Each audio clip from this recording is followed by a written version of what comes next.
Mackenzie, the Spirits Manager at Everything Wine & More in Sherwood Park, Alberta. And thanks for joining us for the first installment in our Quintessential Cocktails video series.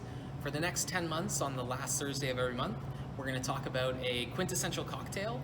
We're going to learn a little bit about the history, talk about how to make it at home, what you're going to need as far as ingredients and tools, and then most importantly, talk about how you can use that classic cocktail as sort of a launching pad to create your own cocktail recipes. Now, the point of this video series isn't to give a top 10 list of most important cocktails of all time or anything like that. It's more or less about learning about new spirits, ingredients, techniques, so that at the end of the video series, you're going to be able to tackle just about any cocktail at home. Now, any kind of quintessential cocktail list isn't going to be complete without the old-fashioned. I think we can all agree on that. So it's fitting that for our first video, we're going to talk about the old-fashioned. And the cocktail itself has been largely unchanged for the last 150 years since the first printing of Jerry Thomas's How to Mix It in 1862.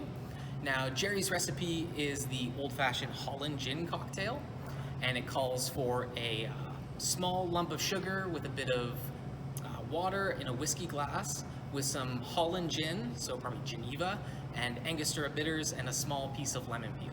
So with the exception of the gin and the lemon peel, it's pretty much identical to what we know as the old-fashioned we all know and love today. So instead of a lump of sugar with some water, we're going to use simple syrup. Instead of the Holland gin, we're going to use some bourbon. And then instead of lemon peel, we're going to use orange peel.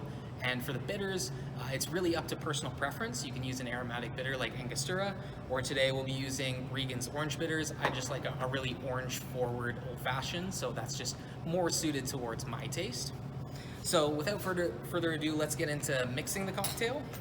So the first thing I'm going to do is take a nice fresh orange peel, and I want the skin to be firm but not too hard that I can't actually peel it. And then what I want is minimal pith on the orange peel. So the pith is going to give you the bitterness. So I'm just going to cut away a bit of the pith.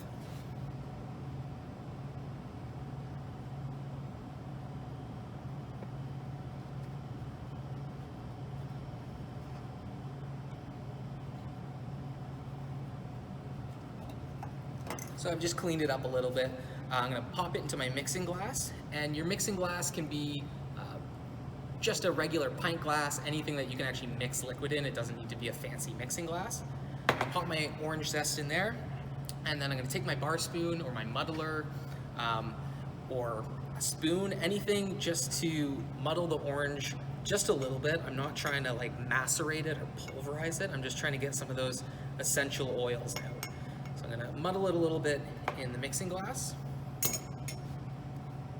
Now I'm going to choose favorite bourbon or whatever I have laying around the house. In this case, we're going to use Woodford Reserve. I'm going to take 2 ounces of my bourbon, throw it in the mixing glass, a couple dashes of bitters, so in this case, Regan's orange bitters, and then just a bar spoon of simple syrup. So in this case, I'm not using a sugar cube.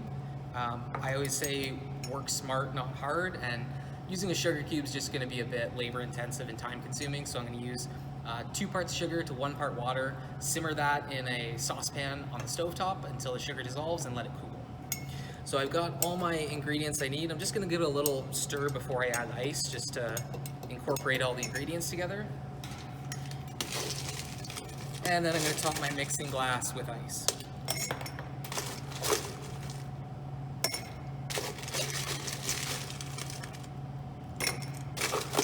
So by adding ice, I'm doing 2 things. I'm obviously chilling it, and I'm also diluting it. So I'm going to give that a stir for about 10 seconds or so. I'm going to take my rocks glass out of the freezer. Now I've got a nice big ice cube in there, and I'm going to strain into my rocks glass over 1 nice big ice cube. And then I'm going to take another zest of orange.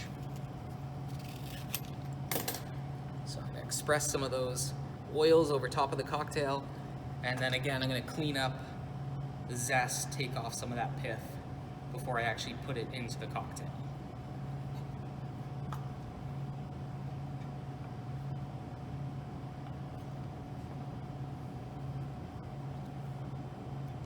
And there you have it. So that's the most standard basic old-fashioned recipe, but you can get creative with it if you want to add some lemon zest or grapefruit zest just to spice it up, or even use the overall structure, so 2-part spirit, a bit of sweetener, and some bitters to create your own old-fashioned cocktail. So in my case, I love rum, so my favorite twist on the old-fashioned is going to use 2 ounces of a good Barbados rum, so in this case, the Real McCoy 5-year-old. For my sweetener, I'm actually going to use a PX sherry, so I'm kind of going for a rum and raisin take on the old-fashioned. And then I'm going to use Bitterman's Tiki Bitters. So my rum and raisin old-fashioned be 2 ounces of Real McCoy, 1/4 ounce of the PX sherry, a couple dashes of the Tiki Bitters, and I'm going to stick with orange peel on that case. So let us know in the comments if you have a favorite old-fashioned recipe, a twist on the old-fashioned, and until next time, see you in a month.